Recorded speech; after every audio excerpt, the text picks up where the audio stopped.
안녕하세요. 원리를 찾아라 진행의 박지원입니다. 오늘 뉴욕 증시는 좀 혼조세를 보이는 듯 했는데요. 자세한 이야기는 오늘 옆에 계신 신광수 매니저와 함께 하도록 하겠습니다. 앵커님 안녕하세요. 네, 안녕하세요. 최성입니다. 네. 네, 매니저님. 앵커님, 매니저님 둘 다 하셔서 역할을 제가 계속해서 둘 다 호칭을 쓰고 있는데요. 네. 오늘 미국장은 어떻게 보셨을까요? 사실 이제 미국장이 가장 많이 올라갔던 부분들이 지금 나스닥 100, 테크 쪽이 많이 올라갔었는데 그러니까 어제 같은 경우는 나스닥 테크 쪽만 좀 빠지는 모습이 좀 보였습니다. 뭐 나스닥 0.5 정도 하락 나왔고 필라델피아가 1% 넘게 하락이 좀 나왔는데 일단은 뭐 다우존스가 강했던 요인들은 여태까지 좀 괴롭혔었던 은행 파산 이슈가 좀 잠재워지면서 퍼스트 시티즌에서 SVB를 인수한다는 소식이 나오면서 전반적으로 은행주들이 폭등이 나왔던 계기가 좀 됐다라고 좀 보시면 좋을 것 같기 때문에 약간의 좀 뭐랄까요? 게임에서도 뭔가 이제 변화. 그러니까 포트도 약간의 좀 렛징이 좀 일어나고 있는 그런 국면에서의 바로 어제 시장이 미국 시장이었다. 이렇게 좀 간단하게 평가를 하고 싶습니다. 네, 오늘 미국 증시는 혼조세를 보였습니다. 그 안에서 구체적인 이야기는 외신 통해서 다뤄보도록 하겠습니다. 오늘의 첫 번째 기사는 파이낸셜 타임스의 기사입니다. 제목은 이렇습니다. World Bank warns global economy.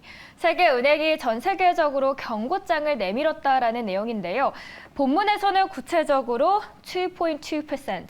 세계 평균 잠재 GDP 성장률이 2.2%까지 떨어지면서 30년 만에 최저 수준을 기록할 것이라고 분석을 했습니다. 키포인트 보도록 하겠습니다. 2030년까지 약 10년간 세계 경제 체력이 떨어질 것이라는 의미인데요. 선진국의 경우에는 앞서 말씀드렸던 2.2%보다도 더 낮은 1.2%까지 떨어질 것이라고 추정을 했습니다. 그리고 이번에 세계은행의 최대 변수로 꼽힌 것은 바로 생산성입니다. 이외에도 세계은행 이코노미스트는 이대로 간다면 앞으로 잃어버린 10년을 맞이할 것이라고 경고장을 날립니다. 그리고 국제무역은 훨씬 더 느리게 증가할 것이라는 점도 짚어줬습니다. 그림 통해서 설명을 드리도록 하겠습니다. 그런데 오늘 새벽에 눈 뜨면서 외신들을 찾아보니까 앞으로 힘들 거야 라는 기사를 굉장히 많이 봐서 그런지 좀 사실 힘이 빠졌거든요, 아침부터. 근데 이번에 모건 스탠리에서도 실적 악화에 따른 하락에 대비를 해야 한다고 주장을 했는데 이 전망을 한 모건 스탠리의 마이크 윌슨에 대해서 잠깐 설명을 드리자면 추종하는 투자자가 가장 많은 월가의 전략가입니다. 반드시 경기 침체가 아니어도 실적 하락이 올 수 있다라고 밝히는데 그 근거는 기업의 운영 레버리지가 마이너스로 뒤바뀌면서 상승하는 비용을 감당할 만큼 충분한 수익을 내지 못할 수 있기 때문입니다. 앵커님, 이 새벽에 2시부터 우리는 일어나는데 좋은 뉴스 좀 나오지 대체적으로 부정적이긴 했습니다. 그래도 오히려 뒤집어 생각해보면 그래서 우리가 먼저 이 시간을 통해서 대비할 수 있겠다라는 생각이 들었는데요. 보니까 앵커님의 최근 전망과도 일치하는 부분도 있는 것 같아서 투자자분들은 어떻게 대비를 하면 좋을지부터 여쭤볼게요. 사실은 이제 뭐 비슷한 의견을 좀 갖고 있고 저도 굉장히 좋아하고 신뢰하고 있는 실제로 마이클 윌슨 같은 경우에는 이제 모건스탠리 수석 전략가로서 작년 22년도 베스트 애널리스트였습니다. 네. 월가 펀드 매니저에서 1등을 좀 차지했던 애널리스트였다고 보시면 되는데 이분은 계속해서 이제 뭐라고 얘기했냐면 이제 이익 성장치가 좀 둔화될 가능성들. 근데 여기서 좀 뭔가 이제 구체적인 내용들 보고서 내용이 뭐였냐면 결국은 대출을 옥죄는 거죠. 그러니까 기업들이 뭔가 R&D라든지 설비 투자가 좀 진행이 됐을 때 뭔가 이제 대출을 통해서 채권을 발행해서 대출을 통해서 돈을 좀 유동성 공급받고 나서 그걸 통해서 이제 뭔가 공장이라든지 뭐 캐파 증설을 해야 되는데 그 부분들이 대출 심사 기준이 너무나 갑자기 문턱이 높아지다 보니까 그런 부분에 의해서 뭔가 기업의 이 실적이 좀 증진이 좀 둔화될 가능성이 있다. 그러니까 결국은 저는 사실은 뭐 이분 얘기로는 거의 뭐 S&P 500 기준으로 3,300 라인까지 보고 있거든요. 그러면 우리나라 증시로 환산하면 우리나라 증시는 코스피 2,000이 붕괴되는 구간이에요. 근데 저는 거기까지는 동의하지 않고 그러니까 상단은 막혀 있는 건 좀 분명한 사실이다. 그런 부분 때문에. 그래서 아마도 물론 이제 가장 좋은 건 우리가 악재라는 게 결국에 좋은 얘기들이 좀 나와야 되는데 나쁜 얘기만 나오고 있다고 말씀드리지 않습니까?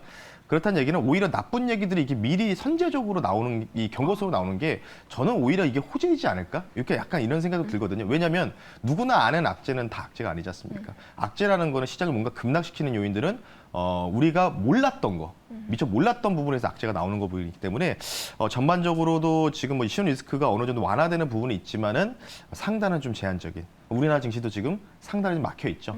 그런 부분들이 당분간은 지속될 가능성이 있다. 이렇게 좀 말씀 한번 드려보겠습니다. 매도 좀 먼저 맞는 게 낫긴 하죠. 네. 그리고 저희가 다음 그림을 준비했는데요. 이분은 바로 제레미 시겔 교수입니다. 인터뷰를 이번에 했는데 파월 너 완전히 잘못 접근하고 있어 라고 강하게 직접적으로 얘기합니다.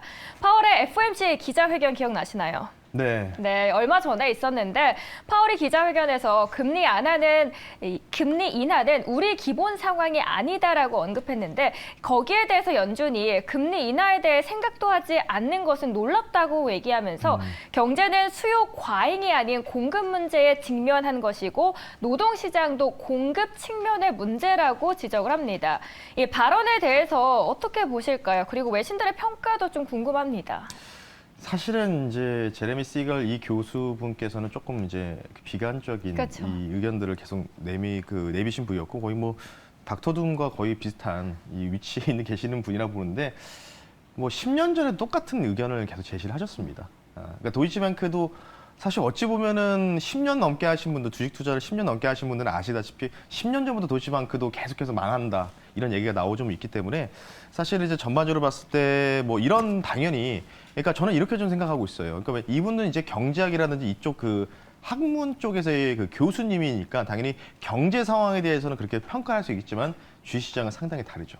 왜냐하면은 경제 모델을 갖고 있는 분과 그리고 주식시장은 또 자본 이 모델이기 때문에 어느 정도 약간은 좀 이제 결이 좀 다른 부분이라고 좀 보시면 좋을 것 같고 물론 이분이 주장하는 부분들은 시크니컬, 그러니까 다우 30 지수에 편입되어 있는 종목들이 대부분 시크니컬이기 때문에 이쪽은 조금 위험할 수도 있다. 뭐 이런 의견이 좀 지배적이거든요. 그래서 전반적으로 뭐 골드만삭스도 마찬가지고 대부분 이 S&P 500의 이 목표 주가를 대부분 이제 다운사이드를 많이 해놨었습니다. 평균적으로 지금 이전에 전저점이죠. 3,600 라인을 한번 지지력 테스트, 그 지지 테스트를 한번 할 것이다. 근데 저도 이분의 의견을 동의하긴 합니다. 하지만 제가 아까도 말씀드렸지만 누구나 아는 악재는 다 아니죠. 왜냐면 이분은 6개월 전에도 그랬고 1년 전에도 딱 1년 전쯤에도 또 이런 비슷한 인터뷰를 좀 진행하셨기 때문에 물론 그렇게 따지면 계단식 하락이 나왔기 때문에 맞는 얘기였죠. 하지만 제가 판단했을 때는 앞으로 우리가 이 자본주의 그 시스템이 붕괴되는 이런 부분에 대한 우려감으로 미국 증시가 뭔가 급락이라든지 하락이 나올 것 같지는 않다.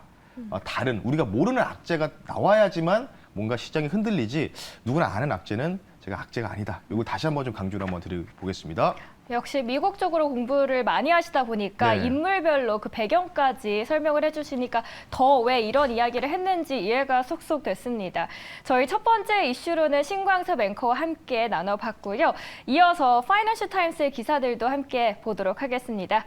곽지연 아나운서 어떤 이슈들이 가장 주목이 됐을까요?